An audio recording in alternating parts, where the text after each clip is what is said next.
California ਦੇ officials ਨੇ sweeping mission disclosure ਖਾਸ ਕਰਕੇ ਜਿਹੜੇ ਵੱਡੇ ਬਿਜ਼ਨਸ ਆ ਉਹਨਾਂ ਦੇ ਲਈ ਪਾਸ ਕਰ ਦਿੱਤਾ ਹੈਗਾ। ਇਹ ਰੂਲਿੰਗ ਪਹਿਲੀ ਕਾਇੰਡ ਦੀ ਹੈਗੀ ਆ ਪੂਰੇ ਯੂਐਸਏ ਦੇ ਵਿੱਚ ਜੇ ਦੇਖੀ ਜਾਵੇ।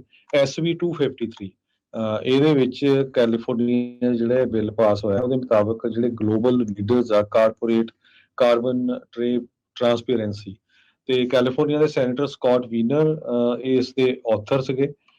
ਉਹਨਾਂ ਨੇ ਕਿਹਾ ਆ ਵੀ ਹੁਣ climate corporate data accountability act ਦੇ ਤਹਿਤ ਤੇ ਕੈਲੀਫੋਰਨੀਆ ਏਅਰ ਰਿਸੋਰਸਿਸ ਬੋਰਡ ਜਿਹੜੇ ਰਲ ਕੇ 2025 ਸਨ ਦੇ ਸ਼ੁਰੂਆਤ ਦੇ ਵਿੱਚ ਜੋ ਕੰਪਨੀਆਂ ਕੈਲੀਫੋਰਨੀਆ 'ਚ ਬਿਜ਼ਨਸ ਕਰ ਰਹੀਆਂ ਉਹ ਸਾਰਾ ਉਹਨਾਂ ਨੂੰ ਜਿਹੜਾ ਡਾਟਾ ਆ ਦੇਣਾ ਪਊਗਾ। ਤੇ ਅਸੈਂਬਲੀ ਤੇ ਸੈਨੇਟ ਨੇ ਆਲਰੇਡੀ ਇਹਨੂੰ ਜਿਹੜਾ ਪਾਸ ਕਰ ਦਿੱਤਾ ਸੀ ਤੇ ਹੁਣ ਗਵਰਨਰ ਗੈਬਨ ਨਿਊਸਮ ਉਹਨਾਂ ਨੇ ਵੀ ਸਾਈਨ ਕਰ ਦਿੱਤਾ ਹੈਗਾ। ਸੋ ਕੈਲੀਫੋਰਨੀਆ ਦੇ ਵਿੱਚ ਇਹ ਆਲਰੇਡੀ ਪਾਸ ਹੋ ਗਿਆ ਹੈਗਾ। ਕਹਿੰਦੇ ਵਨ ਆਫ ਦਾ ਸਟ੍ਰਿਕਟਸ ਜਿਹੜਾ ਆ ਸਭ ਤੋਂ ਸਖਤ ਜਿਹੜਾ ਆ ਇਹ ਲਾਅ ਆ ਕੈਲੀਫੋਰਨੀਆ ਦੇ ਵਿੱਚ ਪਾਸ ਕੀਤਾ ਗਿਆ ਹੈਗਾ। ਜੀ ਅਗਲੀ ਗੱਲ ਕਰਦੇ ਜਾਈਏ, ਹਾਊਸ ਦੇ ਵਿੱਚ 8 ਡੈਮੋਕ੍ਰੇਟਸ ਆ ਉਹ ਰਿਪਬਲਿਕਨਸ ਦੇ ਨਾਲ ਮਿਲ ਕੇ ਉਹਨਾਂ ਨੇ ਵੋਟ ਪਾਈ। ਇਹ ਜਿਹੜਾ ਕੈਲੀਫੋਰਨੀਆ ਦਾ ਇਲੈਕਟ੍ਰਿਕ ਵਹੀਕਲ ਮੈਂਡੇਟ ਆ ਉਸ ਨੂੰ ਸਟ੍ਰਾਈਕ ਡਾਊਨ ਕਰਨ ਦੇ ਲਈ ਜਿਹੜੇ ਕਾਂਗਰਸਮੈਨ ਰਿਪਬਲਿਕਨ ਪਾਰਟੀ ਦੇ ਉਹ ਕਹਿ ਰਹੇ ਵੀ ਇਲੈਕਟ੍ਰੀਕਲ ਵਹੀਕਲਸ ਸਾਡੇ ਜਿਹੜੇ ਕਹਿੰਦੇ ਵੀ ਮੇਰੇ ਕਨਸਟੀਚੁਐਂਟਸ ਦੇ ਜਿਹੜੇ ਰਹਿ ਰਹੇ ਆ ਉਹਨਾਂ ਦੀਆਂ ਡਿਮਾਂਡਸ ਨੂੰ ਮੀਟ ਨਹੀਂ ਕਰਦਾ। ਪ੍ਰੀਜ਼ਰਵਿੰਗ ਚੋਇਸ ਇਨ ਵਹੀਕਲ ਪਰਚੇਜ਼ਸ ਐਕਟ ਦੇ ਤਹਿਤ ਇਹ ਬਿੱਲ ਪਾਸ ਜਿਹੜਾ ਆ ਉਹ ਹੋਇਆ ਆ, ਇਹ ਲਿਆਂਦਾ ਗਿਆ ਸੀ।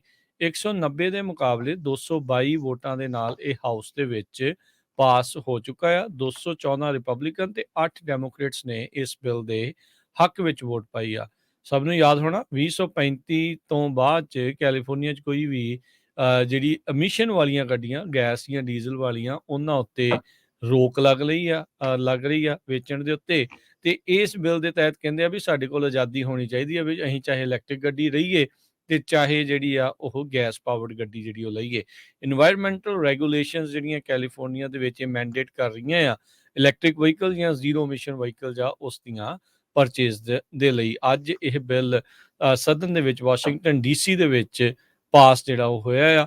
ਹੁਣ ਇਹ HR 1435 ਜਿਹੜਾ ਲੈਜਿਸਲੇਸ਼ਨ ਆ ਇਹ ਆਪਸ਼ਨ ਆ। ਕਹਿੰਦੇ ਵੀ ਇਹ ਅਸੀਂ ਕੋਈ ਐਂਟੀ ਇਲੈਕਟ੍ਰਿਕ ਵਹੀਕਲ ਲੈਜਿਸਲੇਸ਼ਨ ਨਹੀਂ ਆ, ਇਹ ਉਹ ਆ ਵੀ ਜਿਨ੍ਹਾਂ ਦੇ ਕੋਲ ਇਹ ਆਪਸ਼ਨ ਨਹੀਂ ਹੈਗੀ ਉਹ ਫਿਰ ਕੀ ਖਰੀਦ ਸਕਦੇ ਆ। ਐਟਲੀਸਟ ਉਹਨਾਂ ਨੂੰ ਇਹ ਆਜ਼ਾਦੀ ਜਿਹੜੀ ਆ ਰਹਿਣੀ ਚਾਹੀਦੀ ਆ।